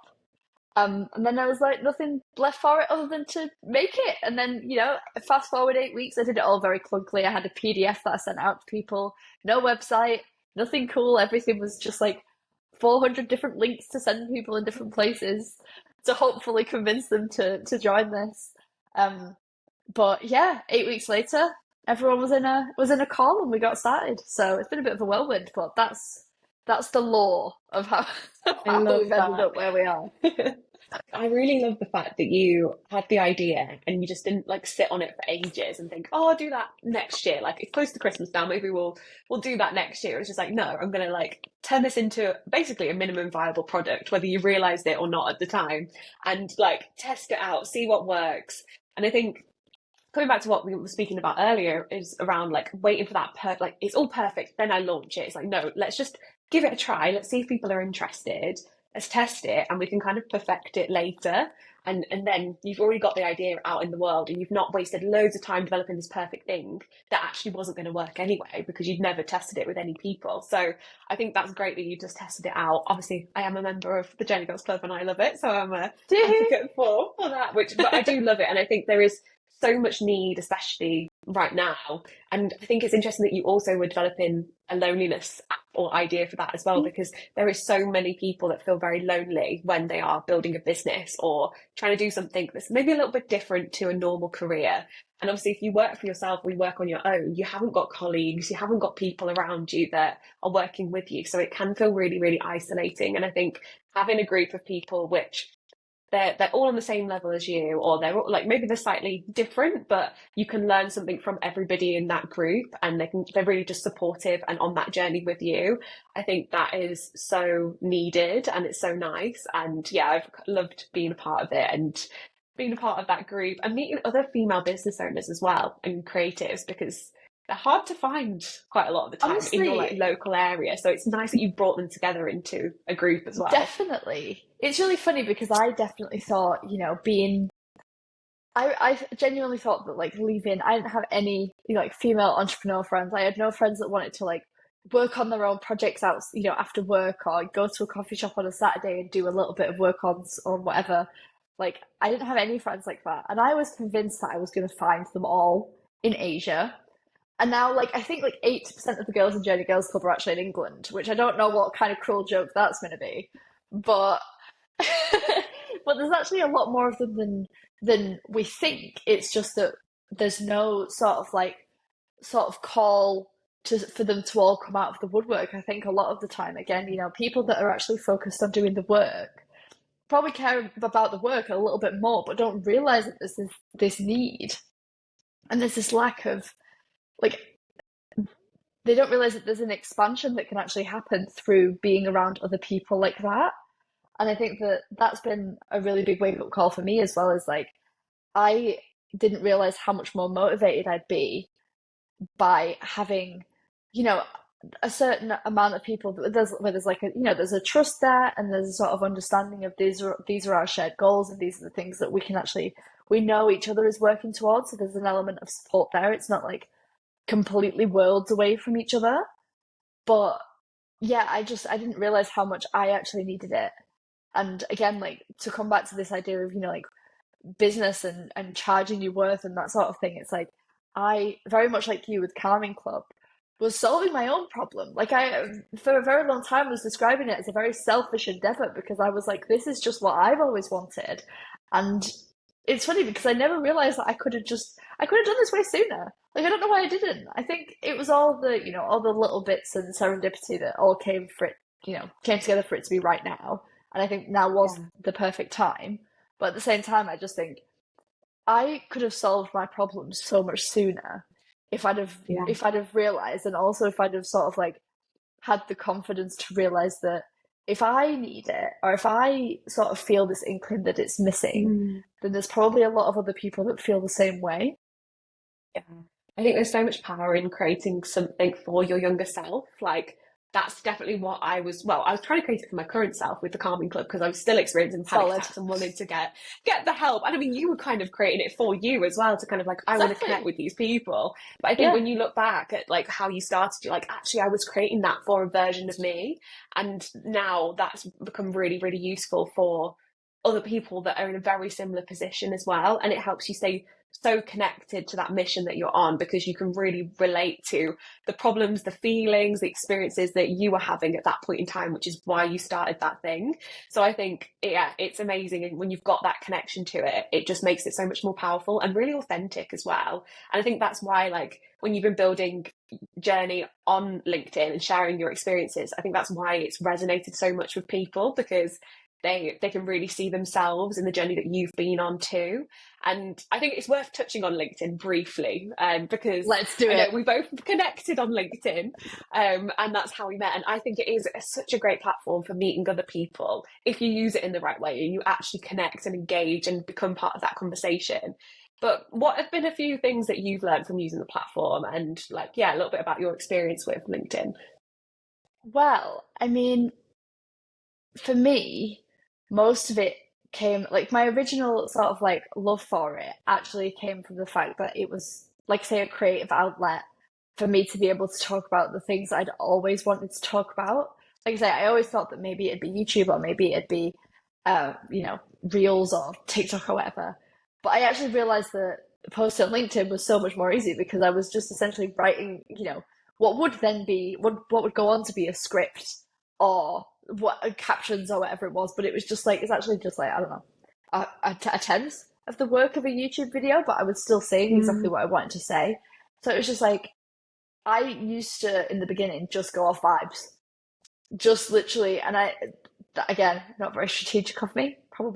I'd probably do that differently now and go into it with a bit more strategy and get a little bit more help, but to begin with, I basically just built the habit by talking about whatever mindset, entrepreneur stuff I could pull out of my own experiences. It was never, this is what I'm doing today. It was always, this is how I feel or what I've learned based on what I've done today. And I mm, could pretty much just write that at any point. I think that's sort of like, again, it felt in the beginning very like I was just, screaming into the abyss for a while. But it was actually like the love for the writing and for the expression of again like documentation almost of founder diaries of a woman in a startup or starting a business that I think was just really enjoyable. But I think my like I think the thing that I've done accidentally that's given me a really big edge is actually just genuinely prioritizing making friends. And I think that that is something that I think LinkedIn is kind of still underrated for in a way, mm. is the amount of people that I've met, even just like that I'm now friends with on my digital nomad journey, that were just like, oh, I'm here, I'm in Chiang Mai, let's meet up. Like all of my closest friends have all been like that. Have just been like, oh, I'm in the same city as you. And there's just like random people that you pick up here and there that you see that you're like, I just randomly came across your profile. You've got like 100 followers, but we're in the same city. Like let's hang out. Let's do let's chat. I think that that has sort of like inadvertently built a really big sort of like ecosystem of people around me, whether they're way, way bigger accounts than me or whether they're smaller. But it sort of gives me a very big like breadth of, I think that's why like my engagement does really well, is because it's a lot of different people that I'm friends with that also happen to comment and like on my stuff when they see it. So that's been like Yeah, a, I don't know if I want to call it a growth hack, it's kind of crazy, but that's been like my yeah, most, yeah, underrated sort of like little thing is like DMs are like the gold for me, really, as opposed to anything yeah. else. Yeah, no, I love that. And I think like there's so many things out there, so many people that sharing lots of growth hacks on LinkedIn and the strategy to grow, but actually it just comes down to having conversations with people and being supportive of their journey as well. Like that's one of the reasons why I really love LinkedIn as a platform, because compared to Instagram and maybe TikTok, I felt like I was seeing the same people show up in the comments of my posts. I was seeing their posts on my feed and commenting on their content. And it just felt like everybody was supporting each other's journey and then actually turning that into friendships or people that are just kind of supporting you along the way. And I think that is such a nice part of it and is a great way to actually authentically grow and make more connections on LinkedIn, because the whole point is making more connections with people, making actual genuine connections rather than just a follow account or a number. It's like, how can those people then become part of your community or then come on the experience with you, or how could you support them with something they're working on? So I think it's really nice. I think that's how we connected as well. Was just like, let's just have a chat and see what happens. And I think that genuine energy is not that common. So I think when you do have that, it really does stand out, and it's just such a lovely way to meet like-minded people as well. And Definitely. maybe it is it's becoming more of a thing, but it definitely wasn't something that I noticed when I first got started on LinkedIn, but it's definitely something I'm prioritizing now, is like, how can I make genuine connections with people more than just a surface level connection request and that's it? Like, how can I be a part of their journey as well? And have you seen like a shift in your time on LinkedIn? Do you think things have changed? Ooh. I think so in the ways of, I mean, to be fair, I think that the word personal brand didn't exist when I started posting on LinkedIn. And we're talking a year ago. Like we're literally Yeah. talking like before when I first saw you on LinkedIn, I was like, oh my God, she's she's really cool and she's really successful and she's got this like newsletter and people she's interviewing people and this is like I was like I keep saying this, like you were a bit of a celebrity to me because you were like one of the first people I saw on LinkedIn, and I was like, all those things still true by the way. I'm very successful, do Oh. interview people, very cool indeed. But there was also this idea of like, everything felt massively disconnected, and it was just about Mm, people. Like I think, yeah, like I say, this building a personal brand thing has only come into my sphere within the last I don't know, I want to say like 3 or 4 months maybe. So I think that again, like this idea of your reputation is being commoditized maybe a little bit more now. Everyone wants to help other people grow their personal brand, which I think is obviously very useful and it's very handy. But I think if we think about that from like a, excuse me, if we think about that from a sort of like, old school sort of like networking, we're talking about the power of networking even in real life and stuff like that. You don't necessarily go to a networking event talking about how you want to help people learn how to network because all the people there are also already sort of like clued up. Um, so I think that like it mostly comes back to me for me, it mostly comes back to how are you making people feel and mm, how do you show up authentically? I think, you know, there's a really big onus now on like, making sure that your profile picture looks good and making sure that your banner looks good and making sure that your about page is optimized and all of these sorts of things where it's like I think it's sort of like all of those things are super useful and all of those things also build a certain amount of credibility, like wearing a nice blouse or wearing a suit to a networking event, right? It's like if you look the part, people will maybe trust you a little bit more, but it doesn't take out the heavy lifting of you, like, and your personality and how you make people feel mm. and how, like you said, like how you build those connections rather than just, again, like treating it as like a numbers or like a dating game. So I Yeah, think there is definitely like a shift, but also another shift that I'm really enjoying is that more people are just talking about their reality yeah, and like their experiences and their struggles and their like just in general like themselves. I think, even people that are right at the beginning of their like freelancing journey, for example, just talking about, the struggles, the trials and tribulations, even. It doesn't necessarily always have to be struggles. It's mostly like lessons that I'm like personally Mm, interested in, of getting your first client or being rejected by your first client and all of those sorts of things. I think more and more people that are right at the beginning, like just like first steps, like even fresh out of uni, those people building the confidence to write on LinkedIn is actually more of what LinkedIn needs, and also what yeah. LinkedIn is actually rewarding as well. Like, I think those are the sorts of stories that people really want to see, because nobody gives a shit about, excuse my language, nobody cares about like the people that are making hundreds and hundreds of thousands of dollars a month. Sure, there's an audience for them, but they're so unrelatable, but that it's hard to build a community around that sort of person because they're so individualized. Whereas, like, if you're talking about more common struggles, and again, the more sort of like surface level or base level you sort of start, objectively, the more people will be able to relate to that. Like, there's such a big crowd of people that feel the same way, that I think that that's like what a shift that I'm really enjoying is, like, you don't have to essentially have any major like backing or win or like Mm, anything to be able to create valuable content and therefore help people. yeah. I think I completely agree with everything you've said there. And I think it is, I really love the kind of the shift that's happening at the moment. But I think there's a lot of people that still fall into the trap of using social media as a broadcast channel rather than a conversational space, a community space where the content is, look at what I've done, look at this event I've gone to, look at this thing. And then they wonder why there's no comments underneath that post, why there's no connections, why they maybe have got thousands of followers, but they don't actually know who they are, or there's no backwards and forwards there in terms of an actual conversation. And I think it's really shifting to like sharing those vulnerabilities, putting you in the story that you're talking about. So what happened to you and why are you sharing that lesson? Like, why are you somebody that we should be paying attention to?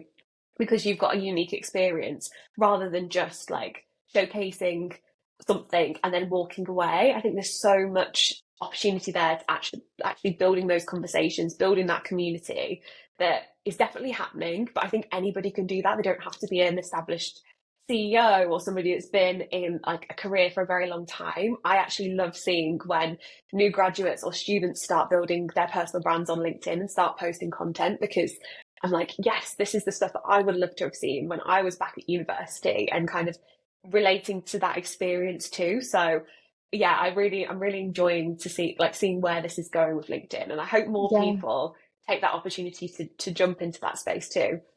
definitely. And also, like, I think it feels a bit, like I was saying before with my whole like TikTok thing, like it feels a bit useless to talk about it while you've not got any clients, or while you've not been asked to do a speaking opportunity or whatnot. But the second that you do get invited to do one of those things, it reframes everything you've done in the past as being, worth it, being one step closer, as Yeah. being the catalyst. And I think that basically, the more that you sort of like post and put yourself out there, the more you're essentially just creating like a group, like a row of catalysts for stuff that you don't even know will be true in the future. Yeah, definitely. And like everybody loves the journey. Going back to journey, your word, obviously. But everyone loves the journey. Like if you just turn up one day and you're like, oh, I've got this amazing success, it's kind of like, where is the relatability in that journey? What have you been through? What have you done to get to where you are? Because often people want to see themselves and like where they're at in that journey as well, and that's what they can relate to. So I think there's so much value in starting before you're ready. And like I always say to my clients as well, is like, be a guide, not a guru. And I think that's a quote that's always like stuck with me, is like, you don't need to be an expert to be able to start posting content. Like actually just start from a point of, how could I help myself 2 months ago with this particular situation? What lesson have I learned recently that I could share that might resonate with other people? And that mindset shift, rather than thinking I have to know everything before I get started, Um, is really valuable, and definitely something that I took on board when I got started, because I didn't know anything about business. But I was just like, let's just document this. Let's just share what I'm doing, whether it was intentional or unintentional, probably more unintentional at the time. And then now it's created a platform that I can now use to help other people as well that are in a very similar position. So yeah, I think there's so much power in just putting your story out there and just seeing who it resonates with. Definitely. Can I ask you a question back? Do you have like one post that do you remember the first time that one of your posts like really took off? Slash, what if you had to think back to all of the stuff that you sort of like said within the last year, do you feel like there was one like catalyst or like one that really sticks in your mind as being like the one where you're like, damn, I'm so glad that I posted that? Yeah, that's a really interesting question. I think the first post that did really well for me was like a year, it was the end of 2023. I just started dipping my toe into posting more consistently on LinkedIn. And I posted like a 12 things I learned in 2023 as a list. And that one did so well. And it kind of started the little bug for me to be like, oh yeah, I love posting content here. Like there's people engaging, people in the comments were like I numbered them. So people were like, oh, I love number 3. I love number 4, or this really resonates, or adding to the list as well, like giving me their things that they'd learned that year. I was like, actually, people are really engaging with this. They love the kind of the self-development, the kind of the lessons that I've learned. Like they love all of those different things, which before I probably thought LinkedIn is very much just like, here is a business success, here is something that I have achieved, and like talking about that and trying to frame that in a way that would get engagement but often would fall quite flat. And I feel like that kind of content was the thing that sparked like, okay, in 2024 I'm going to take LinkedIn seriously. I'm going to start posting more and just document my year and what I learned along the way. So that was definitely the first one that kind of sparked that for me. And then the other one that kind of is really memorable for me was one that I posted quite recently. And it was after going through quite a difficult time in my business of a couple of weeks of feeling like everything was going wrong, feeling like really rejected, really like tired and exhausted. And I shared the kind of the authentic, just like what I was feeling in that kind of after those couple of weeks of things going wrong, of like things go wrong, like this is how I'm picking myself back up, this is how I'm staying motivated. And that one really resonated with people because people were like loving how honest I was being about the journey. And I think I would have loved to have seen that when I was getting started, because I thought, oh, everyone's just doing really well, like nobody goes through these periods of it being difficult. And if I'm experiencing that, then I'm a bad business owner, or I don't know what I'm doing, or I'm not cut out for this. So I think the fact that I like saw that it was resonating with people just reminded me. I was like, yes, this is why I'm doing it, this is why I'm creating this content, is because I want other people to feel seen as well.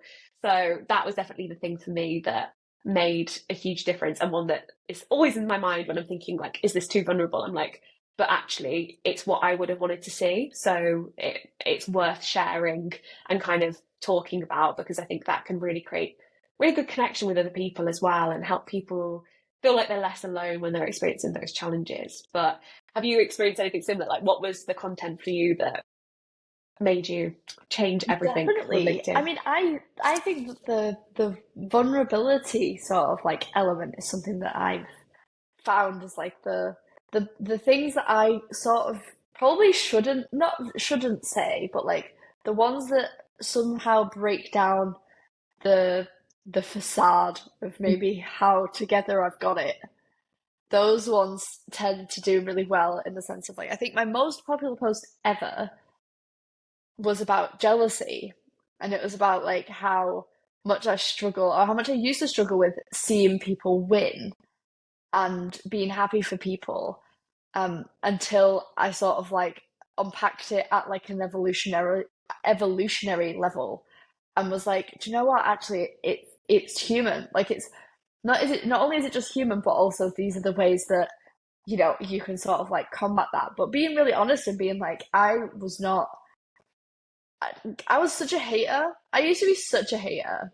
And I think obviously a lot of that comes down to insecurity, but even being able to say that and being like, I've done so much work on myself, but even then, like, there's still little pangs of oh, I should Mm. have that, or oh, I should have done that first, or all that sort of stuff that comes up when you're building something. That was my like most popular one ever. But the first one that really like took off for me, and was funnily enough was about community, and it was more community in the digital nomad sort of like realm of talking about, you know, being open to meeting new people and how surrounding yourself by people who have the same habits as you can really influence like the trajectory of your life, but also like your progress. And I think that seemed to just, I think digital nomad stuff tends to be a little bit popular anyway in terms of like it's very aspirational. But the fact that it was about community specifically was, I think, just a really interesting, like it's an interesting tidbit now. I didn't realize at the time. Like at the time, I was just like, oh well, this is my life, so I'm just gonna talk about it. But now, obviously, sort of almost going into the industry, quote unquote, of like community. There's so much now that resonates and that sort of like flips back on itself now. So it's an interesting little like thing that I've been thinking about.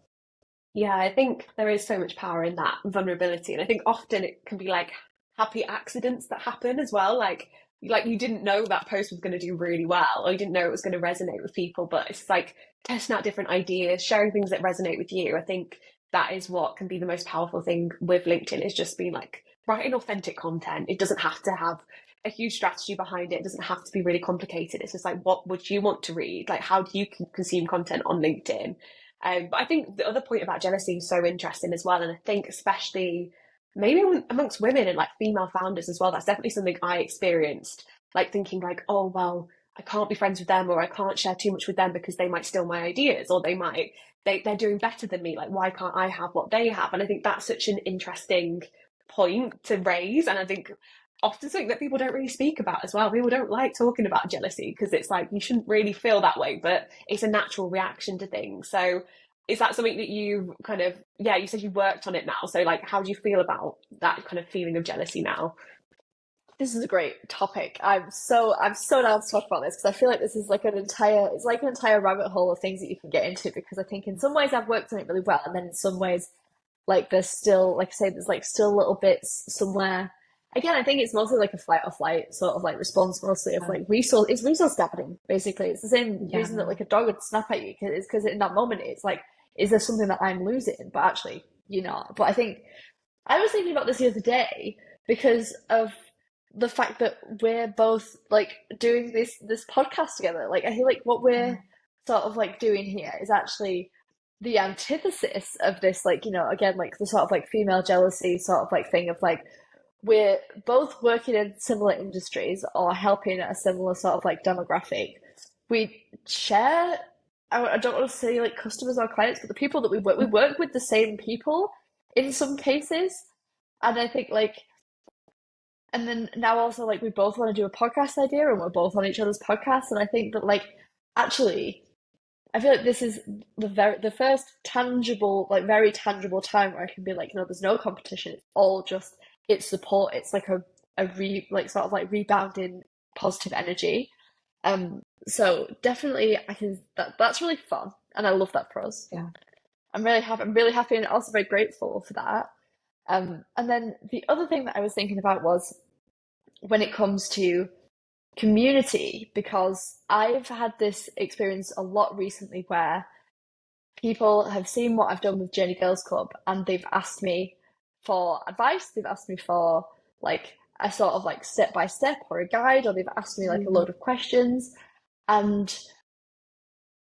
I think this is the first time in terms of like what I'm doing in business where I've not felt the need to gatekeep. Because obviously, like I still think I'm quite at the beginning, but also, like we said before, like because I've done it based on my own need, I've made all of my decisions intentionally through my own inner compass. So they're not necessarily replicable by just trying to see it from the outside. Like it does make sense to ask me about it.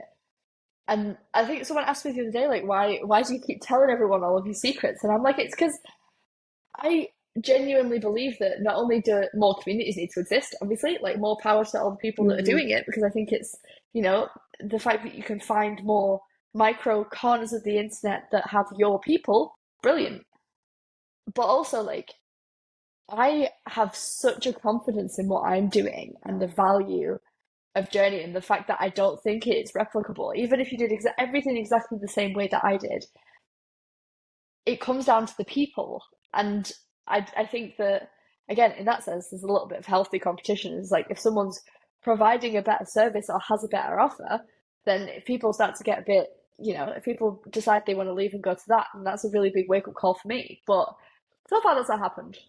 So that's a win. But I definitely think that I think I've built so much confidence in what I'm actually working on, and also that I think like it's so me that I just don't think it's replicable. So all the Yeah. steps and all of the little UX things that I thought about like how people feel when they enter the community and how I set up communications and all of the obviously the design stuff I think is a massive Mm. part of it. The way that I've designed it and the creation of all of the documents and all of the events and all of that. Like I think that's so unique to who we are as a community that I just I'm happy to tell everyone everything because I don't think it won't still be the same, and that's a good thing. They should make it them, you know. What about you?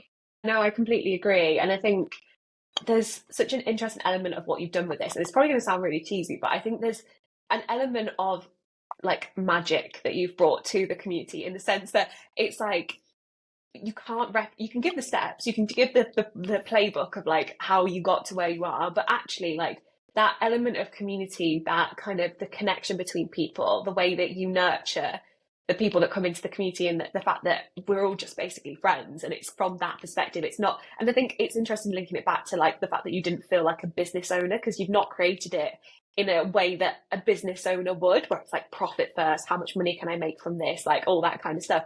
I think that is the magic that you've kind of brought to it. And if you were just going to try and copy it, you wouldn't have that same impact that you've had. They might have their own way of doing it, and that might be slightly different, but they cannot replicate exactly how you've done it. And I think that's why you might feel a little bit more comfortable in kind of sharing the things that you've done, because you've kind of cultivated that, whether you've realised it or not, you definitely have.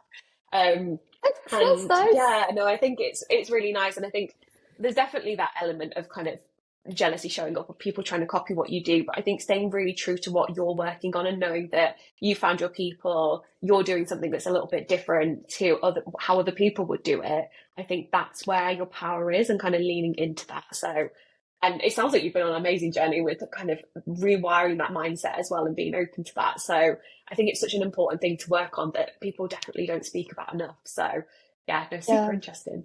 How have you felt about has there been any times recently where you felt a bit more jealous, but also I think, jealousy is sometimes just a calling for you to be like, oh, this person's fulfilling a potential that you know that you could also be fulfilling.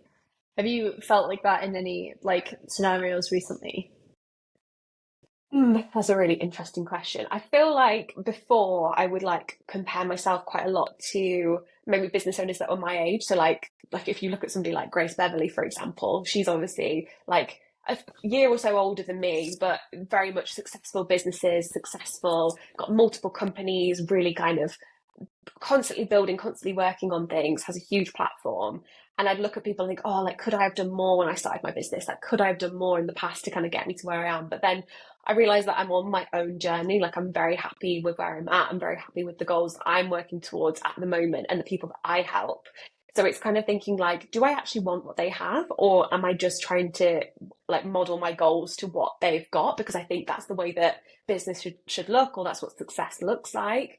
So I think it's been really like actually checking in with myself and thinking, is this why I'm doing it? Or is there another reason? Like, is it jealousy? Is it what is showing up for me? And like how do I feel in those sort of spaces? And I think connecting with other business owners has been, and like people, females that are like doing amazing things, has been amazing for me, because it's helped me really like see that success means different things for everybody. Like some people want to slow down, have more of a slower business and just have more of a lifestyle business. Some people want to have huge goals with like loads of employees and have a really big company. And it's like, what actually do I want in this space? And what does that look like for me, rather than getting distracted by like shiny objects and thinking I need that or I want that.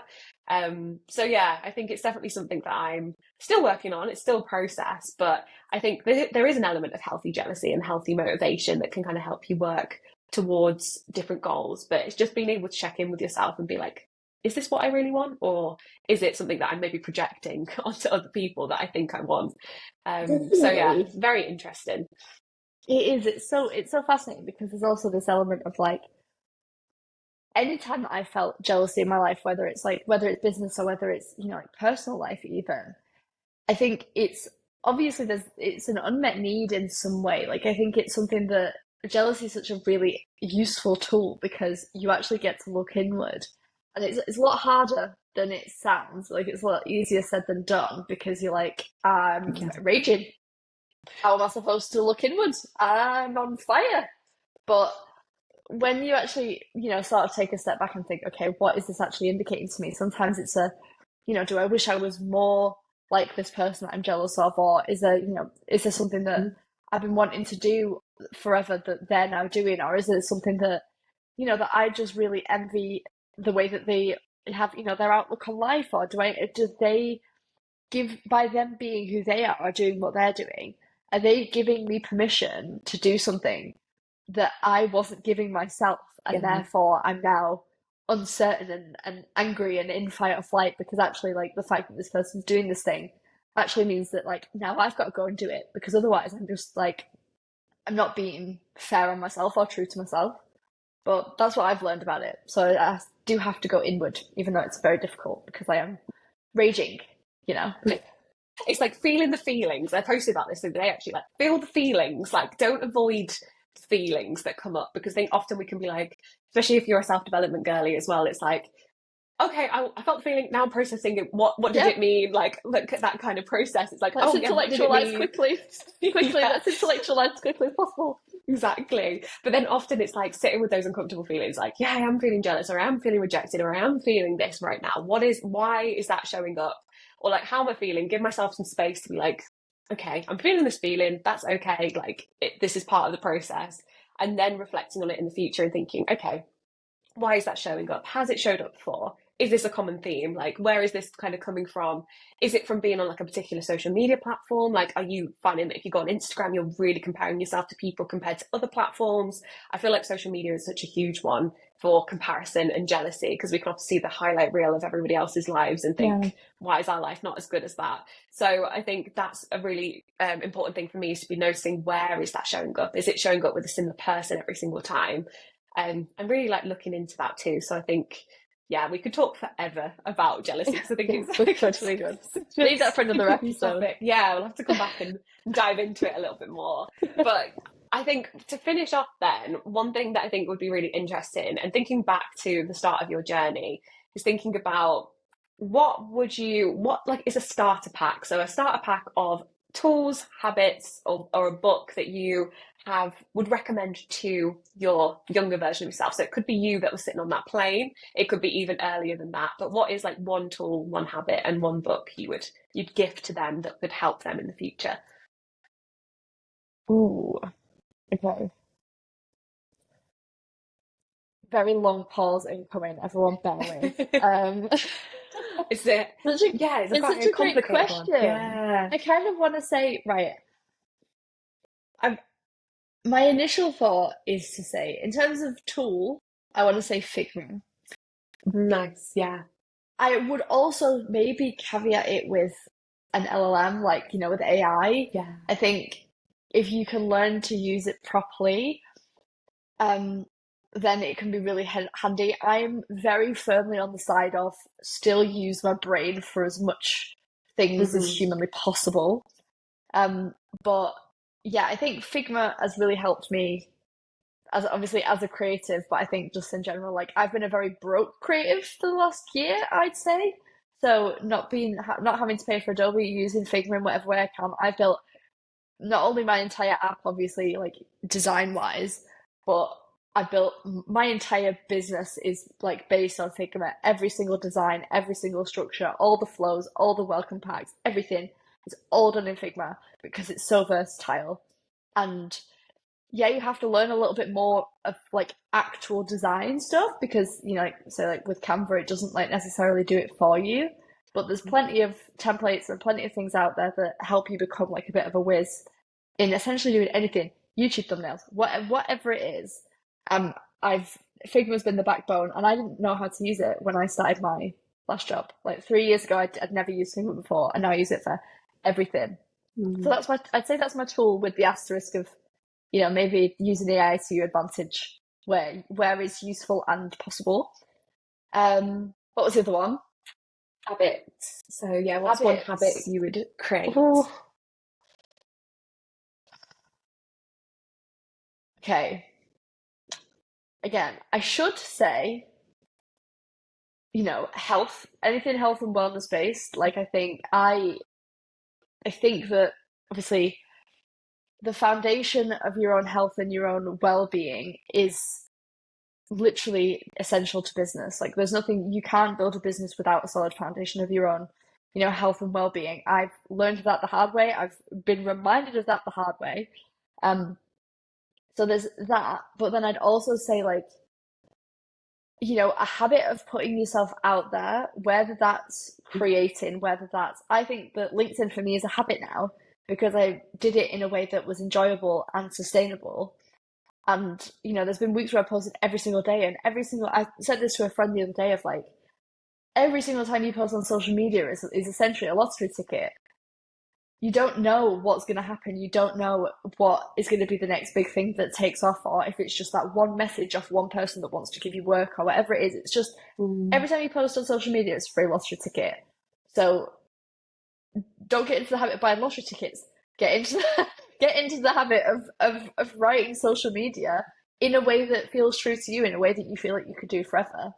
That's like I feel like that's an ultimate hack. So I think those two, I think, that's my final offer.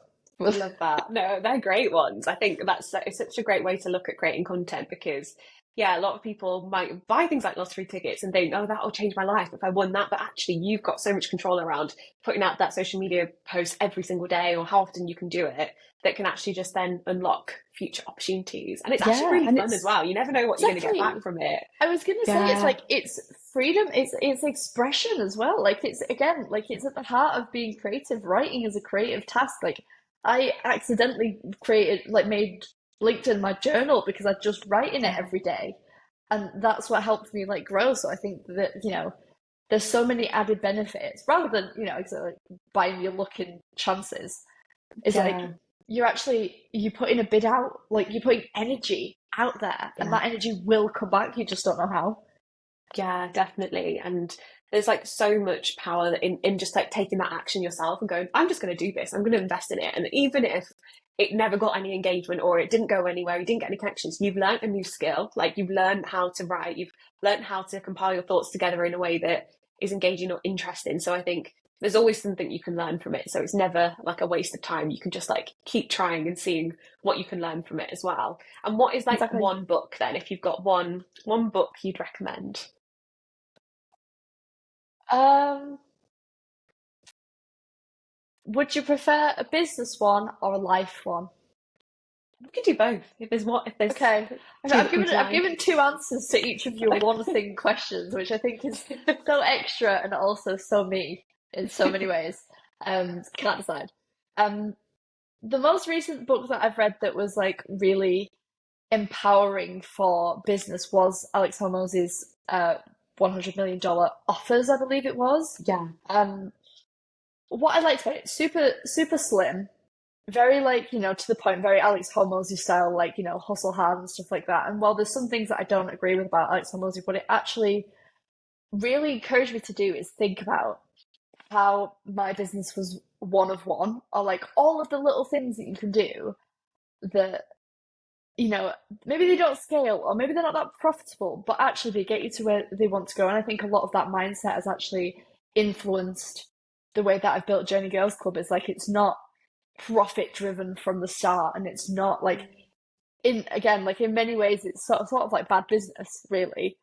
But it's actually building something that's one of one and that's unique and that is I can build on it later on, but it's all about that like initial idea. So all of that stuff was super super like inspirational. Really enjoyed that. And then my other recommendation for a book is, just adjust myself for maximum impact. um it's called Lost Connections by Johann Hari. That I think it's mostly about like the depression and anxiety epidemic, mostly obviously in all people, but also in Gen Z. and talks a lot about like, a little bit about big pharma and about SSRIs and stuff like that, but mostly it talks about all of the ways that we as humans are now no longer living in accordance with how we've evolved to live for thousands and thousands of years. Like, we live right now in like a tiny little blip of modernity that is completely throwing us all out of whack, and we're connected from the seven major elements that make us human, and that's Mm. why there's this like underlying sort of like anxious and depressed sort of like era amongst us. And when I read that book, like, I genuinely think that that is like it's the cheat code to life, because once you realize what those seven, like, connections are to human nature, you can start asking yourself like, what parts of those what parts of those connections do I have, and which ones am I missing? And I think when you've got all of them, you realize like how much happier you are. So I think like Mm. Lost Connections by Johan Hari, cheat code to life. Absolutely love it. I recommend it to everyone. It's such a good read and such an interesting thing to learn about. I love that. I'm definitely going to have to check that out because I've not heard of that one. So that sounds so interesting. I think, Yeah, it's great. yeah, I think it's nice to balance like business books and life books together. Like, I think there's so much value in having both. So I'm so glad that you gave two different options there because I think they'll resonate with different people for different reasons. So yeah, Yeah, no, I really love that. Your starter pack for starting out in your like business journey sounds like double the very, very size as useful. it was supposed to be. But Yeah. Oh, I love that. Well, thank you so much. I feel like we could talk about all this stuff for ages, but I've really enjoyed talking about all these different things. I think there's so much we can learn from mindset. And I mean, what you've done with Journee Girls Club and Journey in general has been amazing. And I can't wait to see where it goes next and follow you and be a part of the journey as well. So I'm really excited for Journey. Again, same journey, but I mean, yeah, it makes so much sense. So, yeah, thanks so much. Thanks so much for having me. This has been so much fun. Yeah, like you say, we could talk about it forever, but we've got we've at least got mirroring podcast episodes now, so whoever's listening to this one can also listen to the other one and get double the amount of us chatting. But yeah, thanks so much for having me. This yes. has been so much fun. I can't wait to do it again. Yeah, and if you want to hear more of us chatting, then go over and listen to the Journee Girls Club podcast as well, because we're talking for about much more mindset, all that kind of stuff. So if you're interested in more of that, then go and listen to that over there as well. But thank you so much. Thank you.